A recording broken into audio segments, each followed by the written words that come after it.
Es hora de escuchar la palabra de Dios.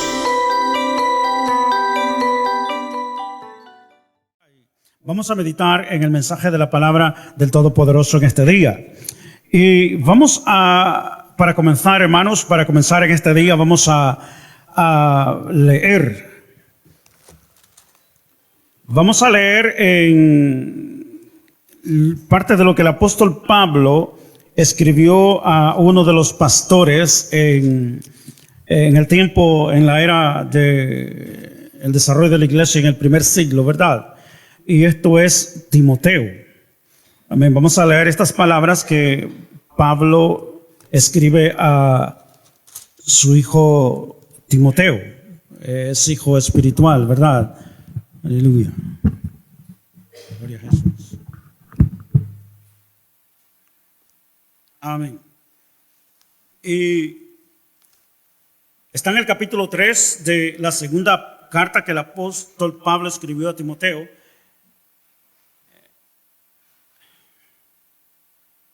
Gloria a Dios.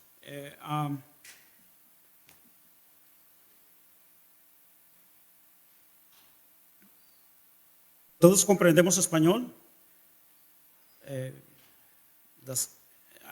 I just wonder, because I don't want you to be here an hour, just 45 minutes, 40 minutes, 45 minutes, just blah blah blah.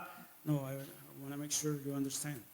So I want to make sure everybody understands what I'm saying in Spanish, because sometimes I know there are words and you just don't get it. We just don't get it. Like if somebody starts speaking Chinese, I wouldn't get it.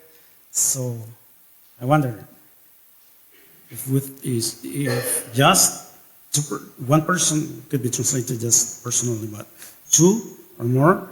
Aquí tenemos a hermano Wilmer que nos puede dar Wilmer who can help us with translation. So I don't know if it's okay with everybody. ¿Está bien con todos? ¿Español solamente? Amén, gloria a Dios. Aleluya. Entonces, hermanos, amén. En este día vamos a leer aquí en el capítulo 3 de 2 Timoteo. Amén. 2 Timoteo capítulo 3.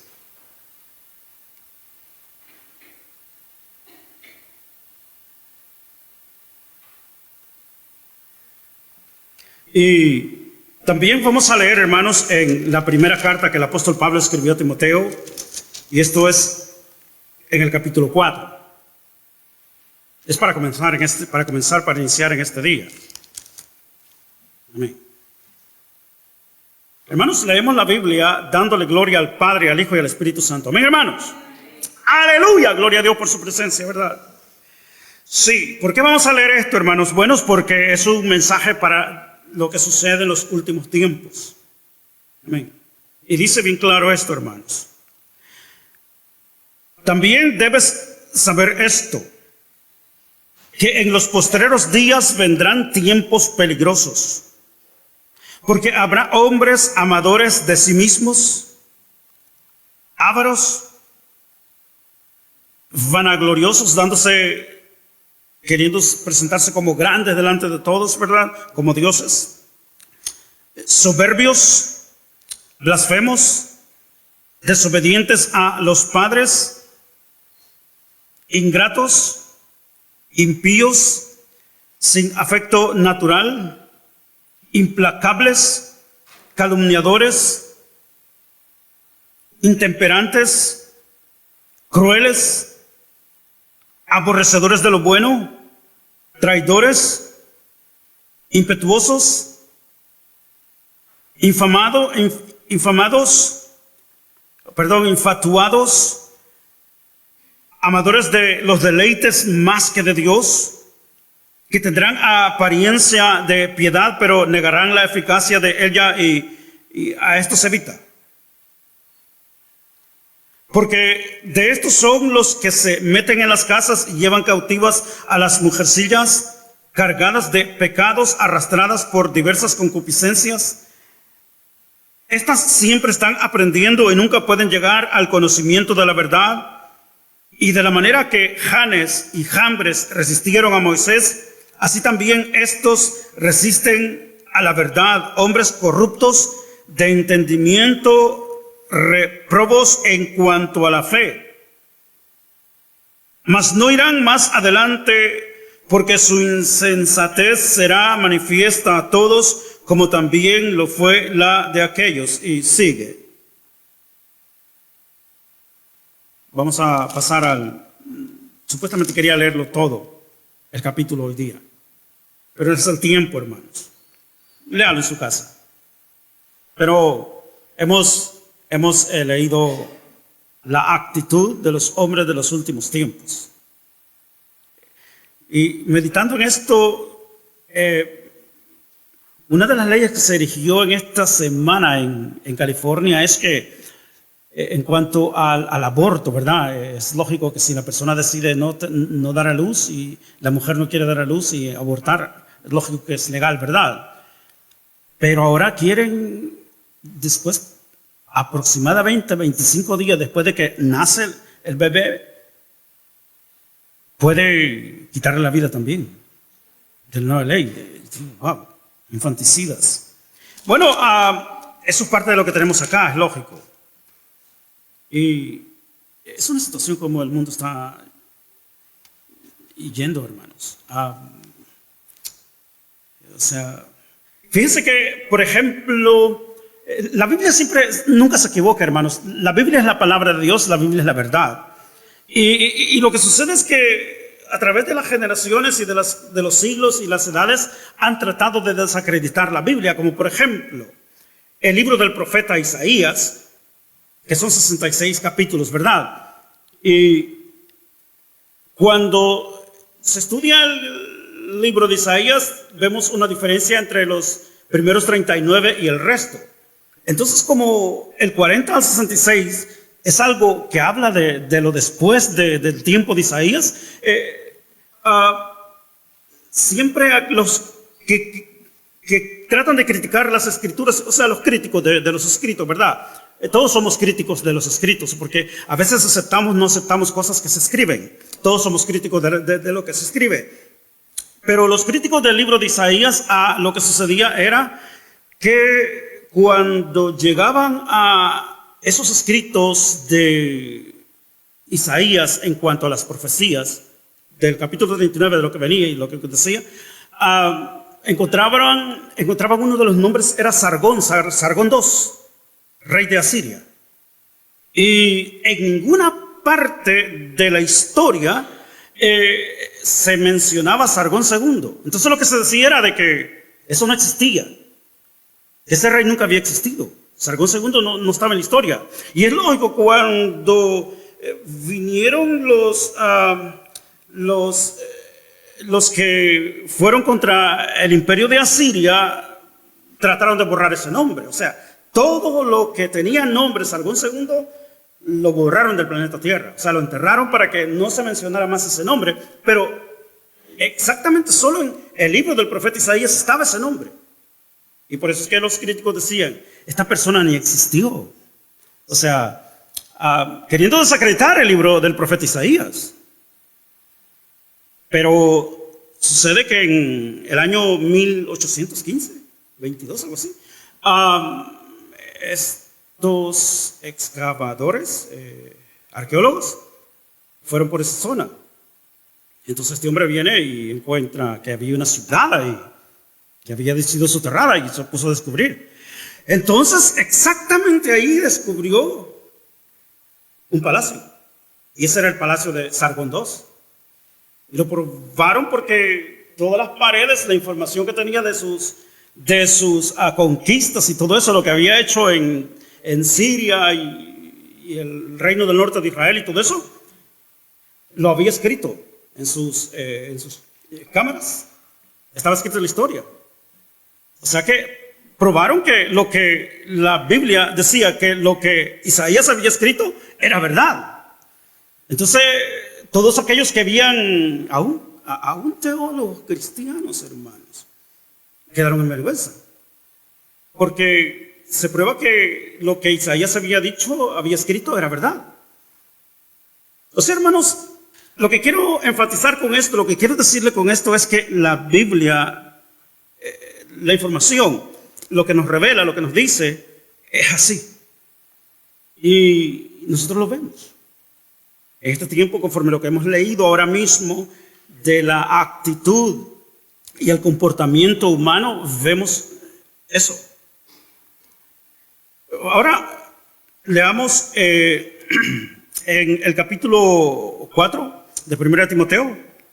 Esto dice: el Espíritu dice claramente que en los postreros tiempos algunos apostatarán de la fe, escuchando a espíritus engañadores y a doctrinas de demonios, por la hipocresía de mentirosos que, teniendo cauterizada la conciencia, prohibirán casarse y mandarán abstenerse de alimentos que Dios creó, para que con acción de gracias participasen de ellos los creyentes y los que han conocido la verdad. Porque todo lo que Dios creó es bueno y nada es de desecharse si se toma con acción de gracias. Entonces tenemos esta información de que los hombres van a ser engañados. Y exactamente en eso estamos, hermanos, en el capítulo 16 de Apocalipsis. El engaño de los tres espíritus que traen sobre toda la tierra. Ahora, por esa causa exactamente he leído estos dos pasajes antes de irnos al capítulo 16 de Apocalipsis. Por causa de que la Biblia siempre es correcta. O sea que tratar de desacreditar la Biblia, que es la palabra de Dios, es perder. Es perder porque la Biblia siempre va a probar que lo que ha sido escrito es verdad. Y muchas cosas no las entendemos, pero fue escrito así. Y en lo que estamos en el capítulo 16, hermanos, es en cuanto a lo que leímos en el verso 12. Cuando el sexto ángel derramó su copa sobre el gran río Éufrates y el agua de este se secó. Como yo se lo dije la última vez que estuve con ustedes en esto, para decir en ese tiempo esto era imposible. O sea, ¿cómo? La persona estaba loca la que dijese eso. El río Éufrates va a secarse, o sea, bueno. Saddam Hussein, cuando él era presidente, hizo desviar mucha agua del Éufrates y de esa manera hacer pasar vehículos de guerra. Y lo hicieron para ir a atacar esas tribus de Irán, de esa zona de Irán, porque eran sus enemigos. Ellos lo hicieron. Ya sucedió la primera vez, pero ahora mismo la ciencia dice que ese río va a secarse. O sea, eso es la ciencia lo que lo dice, conforme yo se los dije la última vez que estuve con ustedes. Y dice aquí, derramó la copa sobre el río Éufrates y el agua de este se secó para que estuviese preparado el camino a los reyes del oriente. Y cuando dice a los reyes del oriente se refiere al oriente de Jerusalén. Entonces estamos hablando de la zona de Irán, Irak, esa zona de árabes. Y entonces dice el verso 13, y vi salir de la boca del dragón y de la boca de la bestia y de la boca del falso profeta 3 espíritus inmundos a manera de ranas. ¿Con qué causa? Bueno, dice aquí, pues son espíritus de demonios, dice el 14, que hacen señales y van a los reyes de la tierra en todo el mundo para reunirlos a la batalla de aquel gran día del Dios Todopoderoso. O sea, es la batalla, conforme ya hemos visto, de Armagedón. El verso 16 lo dice así. Mire cómo dice el verso 16. Verso 16. Dice, y los reunió en el lugar que en hebreo se llama Armagedón. O sea, hermanos, cuando nosotros estudiamos este tema de Armagedón, vemos que esta batalla de Armagedón es profetizada por los profetas del Antiguo Testamento. Y vemos esto en Zacarías capítulo 12, verso 9. Y cuando leemos Zacarías 12:9, vemos que aquí lo que hemos visto, hermanos, es que estos espíritus van a las naciones a engañar a los presidentes, primer ministros, y aquí dice reyes, ¿verdad? Los encargados de las naciones, para reunirlos a esta batalla. Pero cuando leemos en Zacarías 12:9 nos damos cuenta que es Dios quien hace que esto ocurra. Entonces, hermanos, cualquier cosa mala, cualquier destrucción que suceda en la tierra, cualquier cataclismo que suceda en la tierra, en el planeta, tenemos que saber esto, que Dios sabe y Dios está encargado y Dios tiene el control.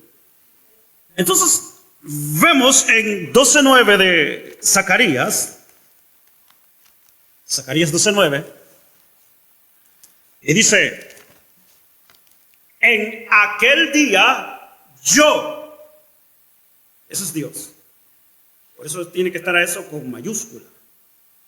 Siempre cuando se refiere a Dios tiene que ser mayúscula. Él, cuando se refiere a Dios, es con mayúscula siempre. Entonces, yo procuraré destruir a todas las naciones que vinieren contra Jerusalén. Eso es Dios. O sea, Dios lo hace que suceda así. Dios permite que estos espíritus engañen a las naciones. Dios lo permite. Y vengan. Y es por eso que tenemos ahí, en aquel día yo. Y Dios lo permite, hermanos, siempre, siempre, siempre con un buen propósito. Dios lleva un proceso para destruir el mal, acabar con el mal en este planeta. Y que todo corra como tiene que correr bien, ¿verdad? Entonces, vemos en este capítulo 12, verso 9 de Zacarías, que Dios destruirá a las naciones que vienen contra Jerusalén. Y es el periodo para terminar de una vez y para siempre con los enemigos de Jacob. Con ese propósito Dios lo está haciendo, para terminar de una vez y para siempre con los enemigos de Jacob.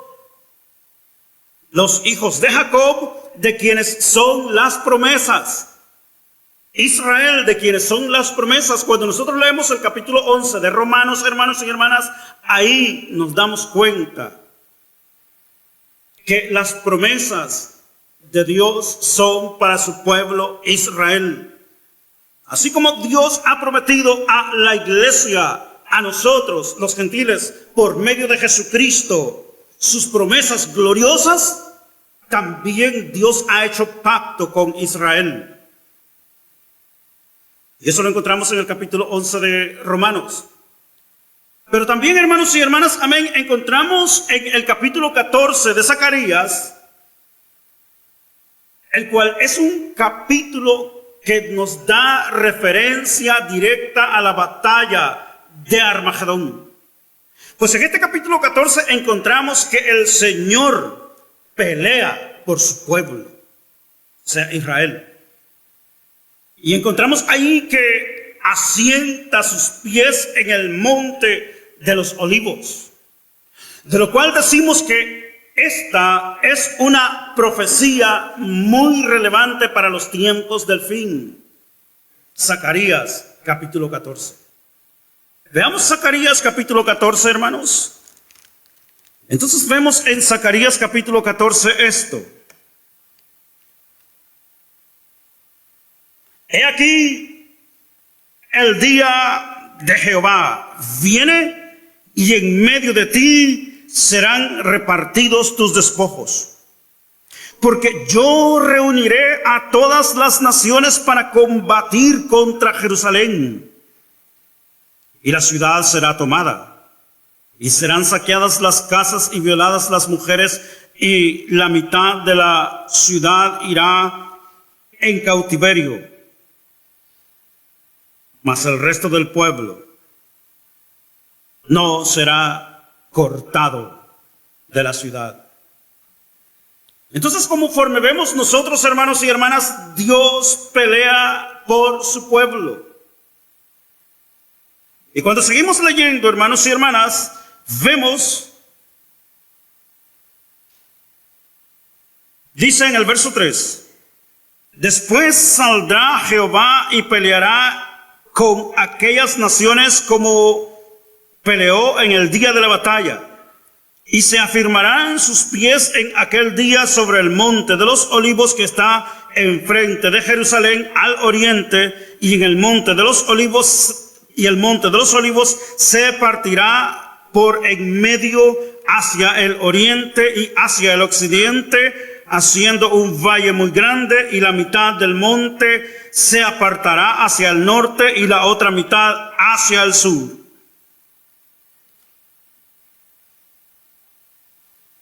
Entonces el Señor asienta sus pies en el monte de los olivos, de lo cual decimos que esta es una profecía, conforme digo, muy relevante a los tiempos del fin. Y los tiempos del fin, hermanos y hermanas, es un siglo malo y perverso, donde todo se corrompe. Y vemos un paralelo directo en esto, hermanos. Esto que leemos aquí, vemos un paralelo directo al capítulo 16 de Apocalipsis. Y esta es la sexta copa. Y estudiando esto, no podemos dejar a un lado las predicciones hechas por nuestro Señor Jesucristo, mencionado en el capítulo 24 de Mateo. Cuando nosotros estudiamos este capítulo 24 del Evangelio de San Mateo, donde nos habla el Señor Jesús de estas cosas, vemos que también nos habla de la aflicción de Jacob en el período de la gran tribulación. ¿Qué es lo que acabamos de leer en este capítulo 14 de Zacarías, hermanos y hermanas? ¿Qué es lo que se ha profetizado aquí, hermanos y hermanas? Se ha profetizado aquí el tiempo en que el imperio romano, en el cual Tito fue a Jerusalén y la destruyó. Eso es lo que aparece aquí. ¿Cuál es la profecía que aparece aquí, hermanos? Cuando estudiamos en detalle nos damos cuenta que va más allá de eso, que no se refiere al tiempo en que el general Tito llegó a Jerusalén, la sedió, la rodeó y la tomó y destruyó. No, este es otro tiempo. Y hemos leído aquí, hermanos, en el verso número 2, que dice: yo reuniré a todas las naciones para combatir contra Jerusalén, y la ciudad será tomada.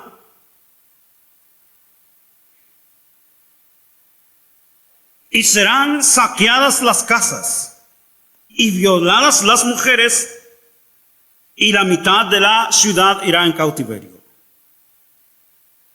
O sea, ¿cuándo sucede esto?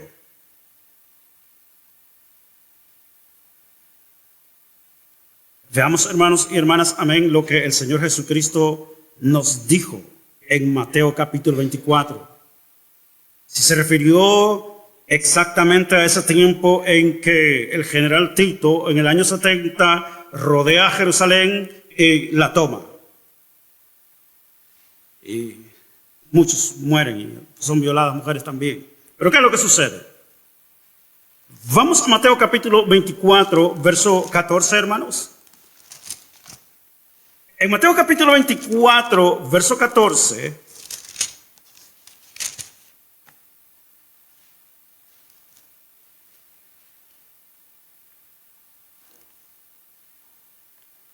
dice así: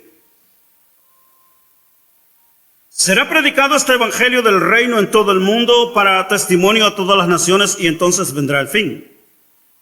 Verso 15. Por tanto, cuando veáis en el lugar santo la abominación desoladora de que habló el profeta Daniel, el que le entienda. Verso 16. Entonces los que estén en Judea huyan a los montes. El que esté en la azotea no descienda para tomar algo de su casa. Y el que esté en el campo no vuelva atrás para tomar su capa. Verso 19. Mas hay de las que estén en cintas y de las que críen en aquellos días. Verso 20. Orad pues para que vuestra huida no sea en invierno ni en día de reposo. Verso 21, porque habrá entonces gran tribulación, cual no la ha habido desde el principio del mundo hasta ahora, ni la habrá. O sea, cuando nosotros estudiamos los detalles de estas profecías, porque son profecías, algo que se habló para el futuro, vemos en esos detalles que nos habla de la abominación desoladora. Y eso no lo encontramos cuando el general Tito invadió Jerusalén en el año 70 y tomó Jerusalén y destruyó el templo y destruyó todo eso. O sea, no vemos estos detalles con esa destrucción, sino que vemos que esto se asemeja a lo que ya había sido profetizado por Zacarías y está registrado en el capítulo 14. Que las naciones van a reunirse para venir contra Jerusalén. Y eso es lo que encontramos en el capítulo 14 de Zacarías. Y eso es la guerra de Armagedón. Y eso es lo que encontramos en este capítulo 16 de Apocalipsis, que los tres espíritus que salen a engañar a las naciones, los convencen y los reúnen. Dios lo permite así y los reunió en el lugar que en hebreo se llama Armagedón. Verso 16 de Apocalipsis 16.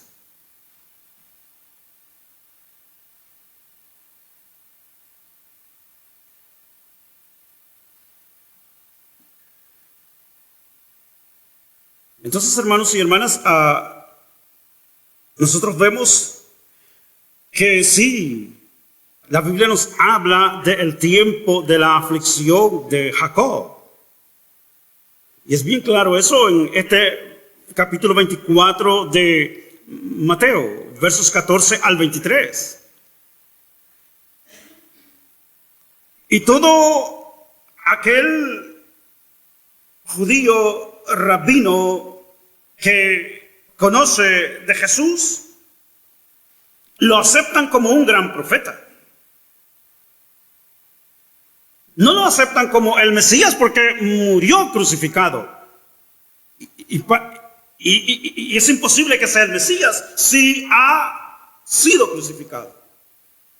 Pero nosotros entendemos la profecía, que ya había sido escrito que el Mesías iba a morir, llevando todas nuestras culpas, nuestras maldades, nuestras iniquidades, nuestras dolencias. O sea, iba a tomar toda maldición y maldito todo aquel que muere en un madero.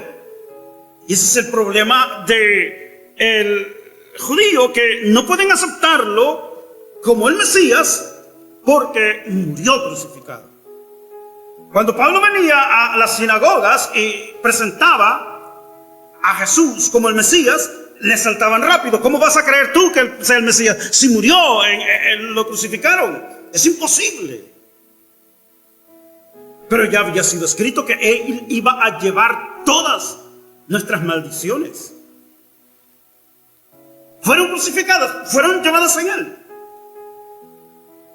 Entonces, lo aceptan como un buen profeta porque muchas de las cosas que él habló, los milagros que vieron, cómo multiplicó el pan, o sea, vieron que era profeta y lo aceptaron como profeta, pero no como Mesías. Pero como profeta, él profetizó esto, que va a suceder. Y entonces, hermanos y hermanas, vemos, amén, esta situación aquí. Vemos esta profecía de esta manera. Que estas palabras no... Hermano, ¿me puede bajar un poquito al sonido ese? Gracias. Estas palabras, hermanos y hermanas, no se han cumplido en su totalidad. Esta profecía no se ha cumplido en su totalidad.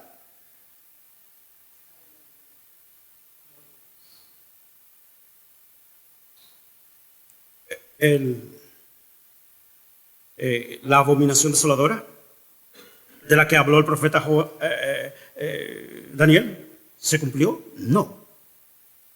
Entonces esta profecía todavía no ha sido cumplida, va a suceder. Y exactamente eso es lo que tenemos aquí en este capítulo 16, hermanos y hermanas, de Apocalipsis. Hermanos y hermanas, en este tiempo nosotros somos testigos presenciales cómo los enemigos de Israel tratan de detenerlos como nación. ¿Sí o no? ¿Sí o no? ¿Verdad que sí? Los enemigos de Israel tratan de detenerlos como nación.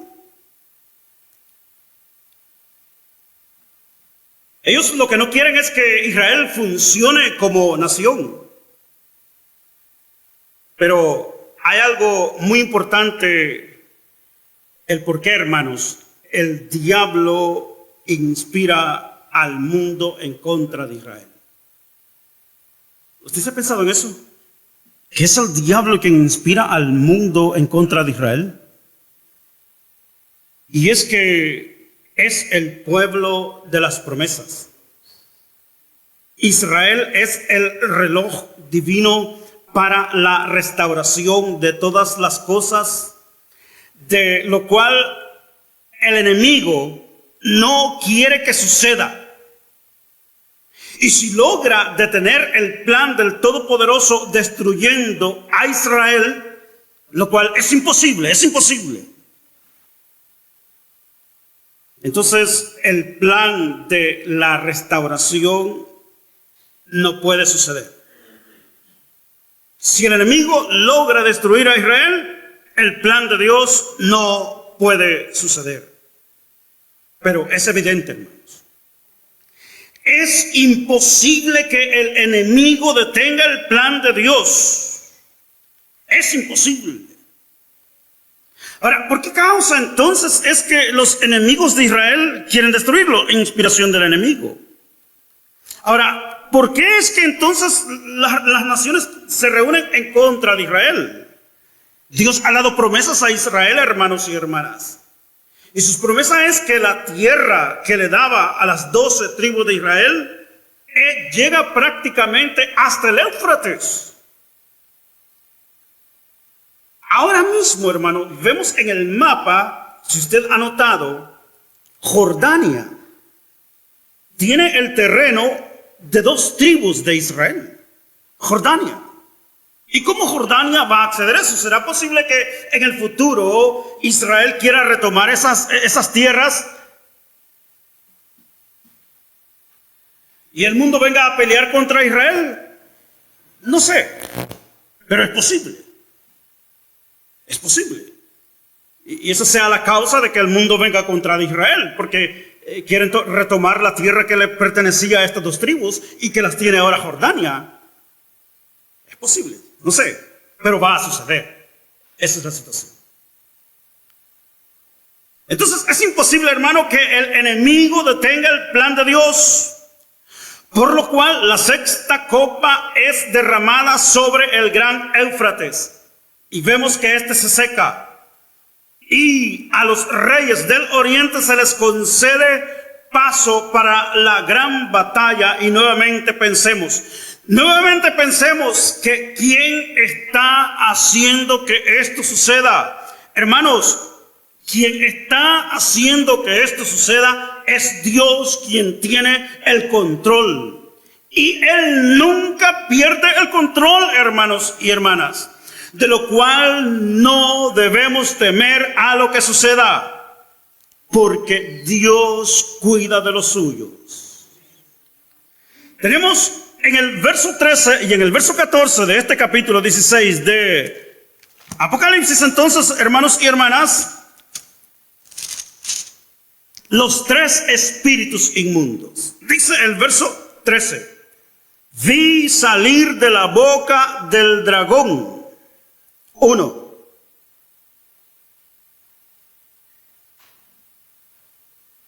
En el capítulo 12 vemos que ese dragón es el diablo mismo. Ya lo hemos visto en Apocalipsis capítulo 12.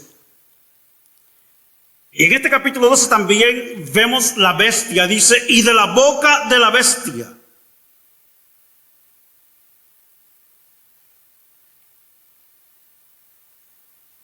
Y también dice, y de la boca del falso profeta, tres espíritus inmundos a manera de ranas. Entonces, en el verso 9 vemos, del capítulo 12 de Apocalipsis, vemos al diablo. En el verso 1 del capítulo 13 vemos la bestia. Veamos eso. 13:1 de Apocalipsis.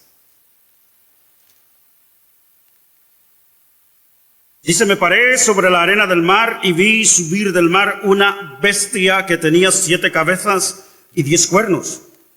Y en sus cuernos, ¿cuántas diademas? 10, ¿verdad, hermanos? Y sobre sus cabezas, un nombre blasfemo.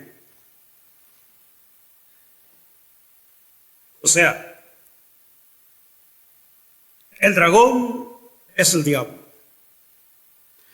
La bestia, conforme vemos aquí en este verso 1 del capítulo 3, es el sistema de gobierno gubernamental mundial. Un gran imperio, en otras palabras. Y el falso profeta, hermanos y hermanas, verso 11 al 14 del mismo capítulo 13, vemos al falso profeta, lo cual es la religión.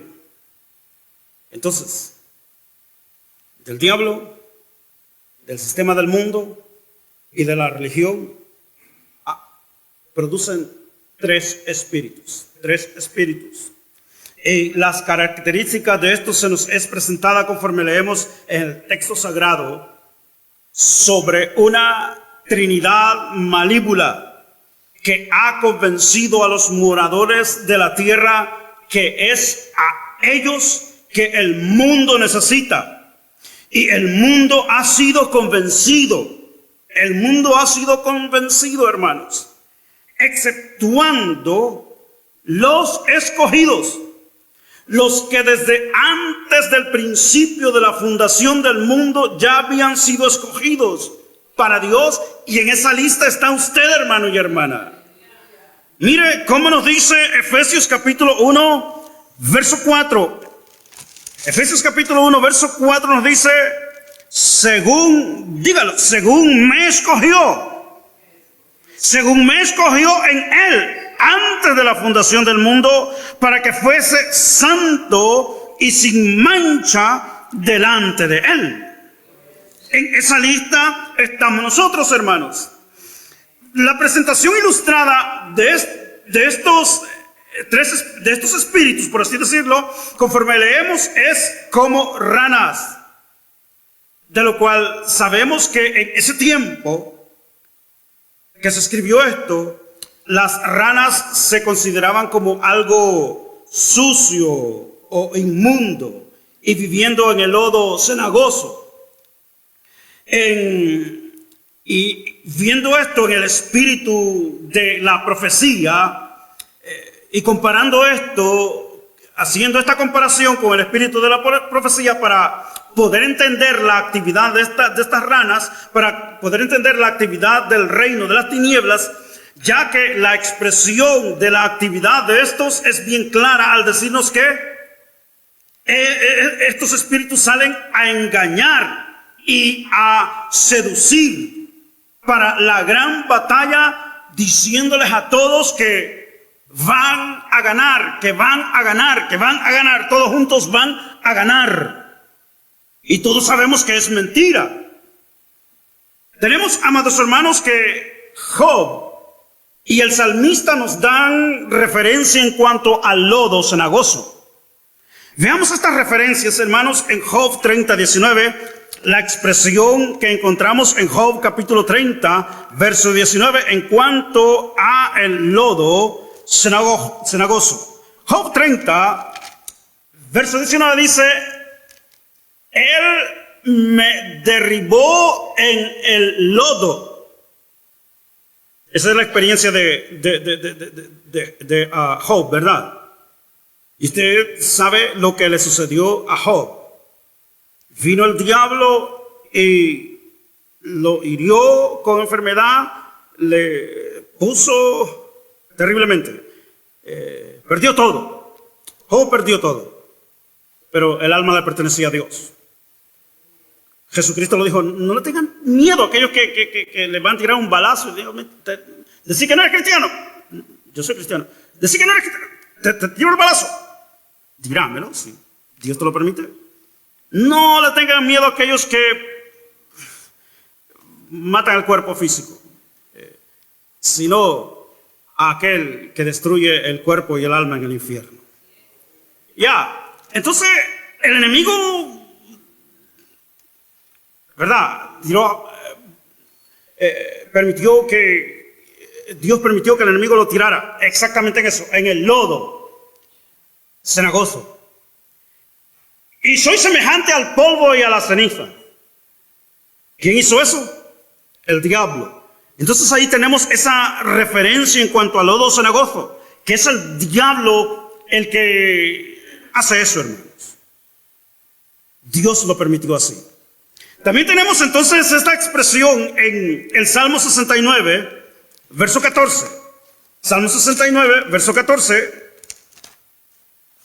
Y nos dice: sácame del lodo y no sea yo sumergido.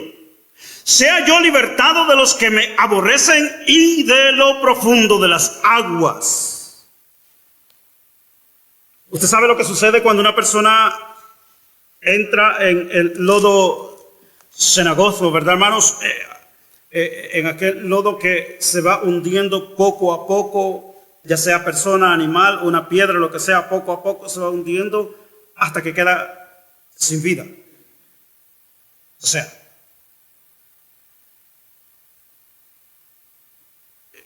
se llena todo de lodo sucio, maloliente y todo eso. Y a eso se refiere aquí. Y exactamente eso es la descripción que se da de estos tres espíritus. Porque es bien claro al decir: sale a engañar. Y a eso se refiere lodo cenagoso. Salen a engañar. Ahora, hermanos, cuando nosotros estudiamos sobre esto, es bien interesante lo que San Agustín nos dice al respecto.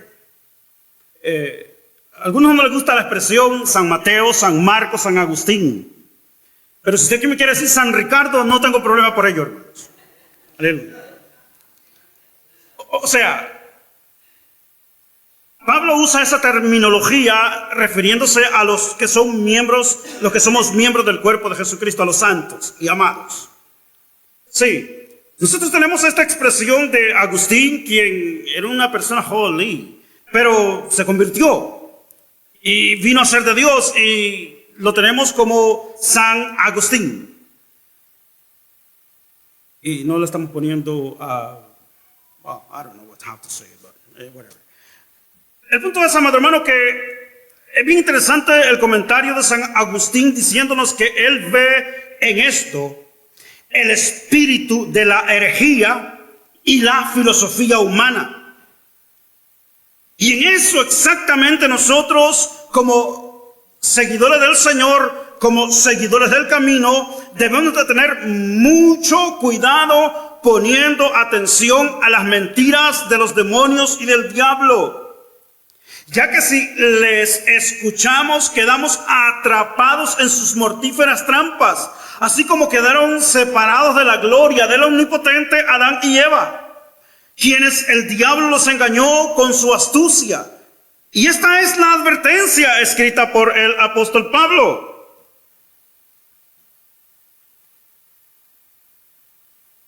Quien por el Espíritu de Cristo se le mostró, el Espíritu Santo le mostró en 1 de Timoteo capítulo 4 verso 1, que muchos serán engañados conforme hemos leído hoy en este día. Muchos serán engañados. Cuidémonos de ello, hermanos. No dejar engañarnos por las artimañas de el reino de las tinieblas. Pero hermanos y hermanas, estos espíritus lograrán su objetivo de reunir a las naciones para el día de la gran batalla del Dios Todopoderoso. Y creo que sería adecuado decir que en esta batalla no es en el valle de Megido solamente. Para los que han estudiado profecía y han estudiado la geografía bíblica y los lugares, ¿verdad? Creo que no va a ser solamente en el valle de Megido, como muchos creen también, ¿verdad? Sino que conforme hemos visto en anterioridad, que posiblemente será desde el valle de Megido, que es céntrico, vemos el mar, sur, norte, este y oeste, y entonces vemos el mar, ¿verdad? Para este lado, y vemos entonces para acá Megido, y entonces usted no lo ve, yo se lo estoy viendo, ¿no? Aleluya. Pero Megido es bien céntrico. Pero lo que sucede es que más allá, hermanos, ya está Jordania. Y ¿será posible que Israel dice, pero si esas tierras nos pertenecen a nosotros, las queremos de regreso? Y el mundo se opone. No lo sabemos. No conocemos el pensamiento del hombre. Pero ellos saben que esas tierras les pertenecen a ellos. Y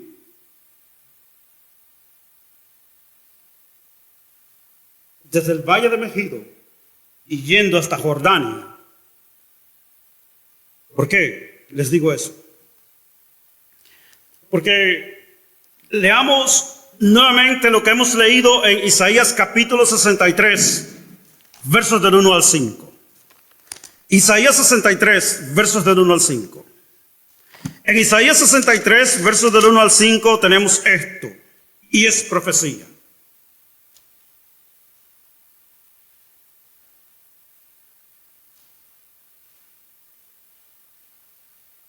Dice así, hermanos y hermanas. ¿Quién es este que viene de Edom de Bosra, con vestidos rojos? Y exactamente, Edom de Bosra es tierra de Jordania, la tierra que pertenecía a Israel, que ahora mismo la tiene Jordania, que posiblemente Israel no la va a reclamar un día. Y los enemigos se oponen, se reúnen todas las naciones para decir, no vamos a permitir que la tomen. Pienso, es posible. Entonces, el Mesías aparece en esa zona, en Edom de Bosra, o sea, Jordania, con vestidos rojos. Este hermoso en su vestido que marcha en la grandeza de su poder. Y la respuesta es, es el Mesías, es Jesús, el que hablo en justicia. grande para salvación. Y se le pregunta, ¿por qué es rojo tu vestido y tus ropas como del que ha pisado en lagar? Verso 3. He pisado yo solo el lagar, y de los pueblos nadie había conmigo. Los pisé con mi ira, y esto es la guerra de Armagedón. Esto es la guerra de Armagedón. Esto significa poner los pies sobre las uvas, ¿verdad? Usted sabe que antiguamente para sacar el fruto de la uva, el jugo de la uva, se paraban con los pies, ¿verdad? Y lógico que se lavaban bien, hermanos. No crea que las personas llegaban caminando y de una vez se comenzaban sus pies sobre la uva. No, hermanos, se lavaban bien y ahí bebían, ¿verdad? Pero entonces eso es lo que nos está describiendo acá. Esa es la imagen que nos está presentando acá. Cuando van a sacar el jugo de la uva, ponen los pies y sale todo el jugo. Pero en este caso está hablando de la sangre. Ya hemos visto, hermanos y hermanas, amén, de 200 millones de jinetes. Y por eso es que se le pregunta, ¿por qué es que está rojo tu vestido y tus ropas como del que ha pisado el lagar? He pisado yo solo el lagar, y de los pueblos nadie había conmigo. Los pisé con mi ira y los hollé con mi furor, y su sangre salpicó mis vestidos y manché todas mis ropas. Verso 4, porque el día de la venganza está en mi corazón, y el año de mis redimidos ha llegado. Es bien interesante, hermanos, ver que Isaías escribe estas palabras. Y es bien interesante que Zacarías capítulo 14 también escribe esas palabras. ¿Y cómo concuerda la profecía en uno y otro lado de las Escrituras? En la cual cientos de años antes vivió esta persona y cientos de años después vive esta otra persona. Pero concuerdan las Escrituras. Es bien interesante ver todo eso en las Escrituras, hermanos y hermanas. Y ver lo que está sucediendo ahora mismo en el mundo. Y ver cómo Israel ha venido a ser nuevamente nación y cómo ya se había escrito todo esto. Es bien interesante ver esto en la profecía, hermanos y hermanas. Y enfatizo nuevamente esto como lo hice en el principio, debido a que muchos tratan de desacreditar lo que ha sido escrito. Pero hermanos, la Biblia es la palabra de Dios. Y lo que ha sido escrito, la profecía, va a cumplirse. Muchas veces no lo entendemos. ¿Y cómo va a ser posible? Y en generaciones pasadas se ha tratado de explicarse por medio de guerras de ese tiempo. Pero no, hermanos y hermanas, no entendemos muchas cosas. Pero ha sido dada la profecía y va a ser conforme fue escrita. Entonces, Bosra, lo que en este tiempo es de Jordania, donde el Señor llega y de allí va a Jerusalén al monte de los olivos, como ya hemos visto en Isaías capítulo 14, verso 3, que va al monte de los olivos, lo hemos visto en el verso 4 también.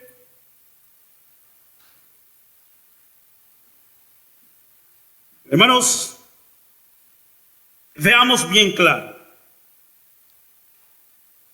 que en todo esto que leemos, es Dios quien está haciendo que esto acontezca, ya que es su poder. Su poder es lo que reposa en los acontecimientos, lo que está sucediendo. Analicemos nuevamente, amados hermanos, y hermanas, Zacarías 14. Veámoslo nuevamente. ¿Quién es que hace que esto suceda? Aleluya. Vemos en Zacarías capítulo 14, verso 2. Yo reuniré a todas las naciones. ¿Quién es ahí? Es Dios. Veamos el verso 9 del capítulo 12. Verso 9 del capítulo 12, siempre de Zacarías. Dice, y en aquel día yo procuraré destruir a todas las naciones que vinieren contra Jerusalén. Entonces veamos bien claro en todo esto que leemos, hermanos, que es Dios quien está haciendo que todo esto acontezca, ya que en su poder reposa el tiempo de estos acontecimientos, como ya lo hemos visto.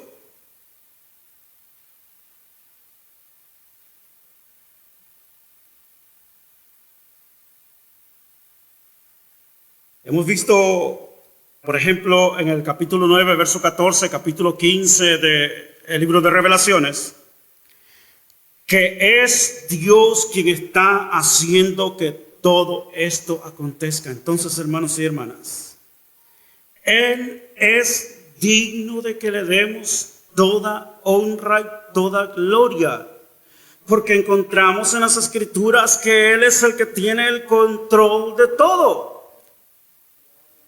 ¿No es Dios digno de ser glorificado, alabado y adorado, hermanos? No podemos ver en todo esto su poder, su control, y que nada va a acontecer sin que Él lo permita. ¿No es digno de alabanza, hermanos? Amén, pues gloria a Dios. Él es digno de alabanza y adoración. Ahora, en esto vemos un mensaje bien claro para la iglesia, hermanos, nosotros. Y nos dice, he aquí yo vengo pronto, el verso 15, como ladrón. Bienaventurado el que vela y guarda sus ropas para que no ande desnudo y vean su vergüenza. Vuelvo a repetir, he aquí que yo vengo como ladrón. ¿Cuándo el ladrón dice que va a llegar a su casa, hermano? Si el ladrón le hubiera dicho que va a llegar a su casa hoy día a las 11 de la mañana, usted estuviera en su casa, ¿verdad? Con su teléfono celular listo para llamar al 911. Pero no sabemos cuándo Jesús viene. Y Él viene así, como de repente. Llega el hermano a visitar la casa, Y dice, yo no lo estaba esperando. Aleluya. Pero llegó. Y así nos dice el Señor, hermanos, que es su plan. Hermanos y hermanas, tenemos la responsabilidad de nuestra fidelidad a Dios. Tenemos que reconocer la obra grandiosa y gloriosa que Dios ha hecho en nuestras vidas, hermanos. Mire, Dios nos ha sacado de este tiempo de la gran tribulación, que usted no va a querer estar ahí, nadie va a querer estar ahí.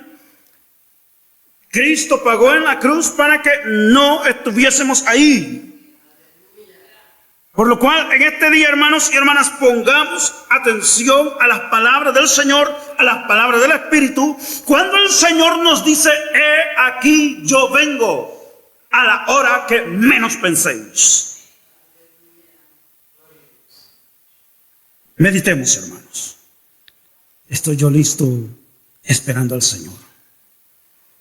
¿Será que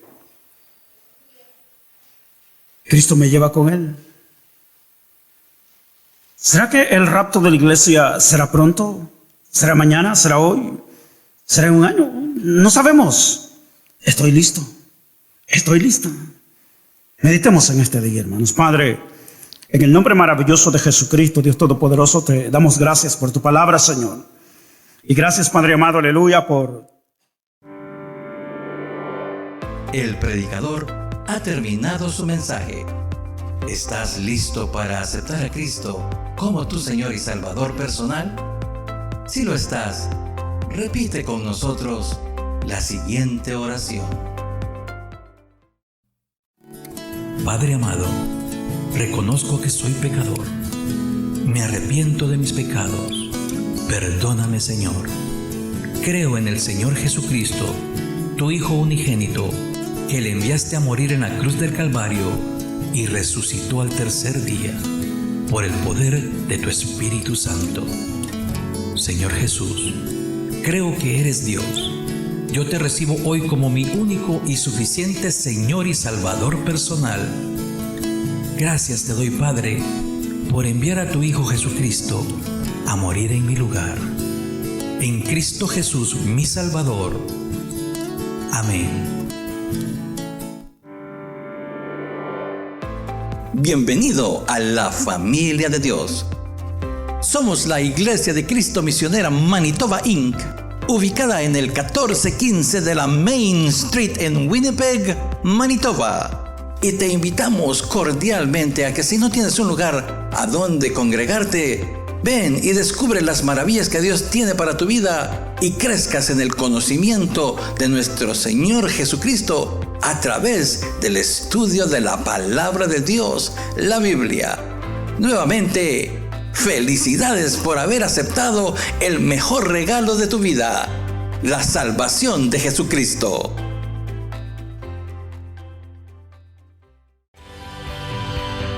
Que Dios te bendiga.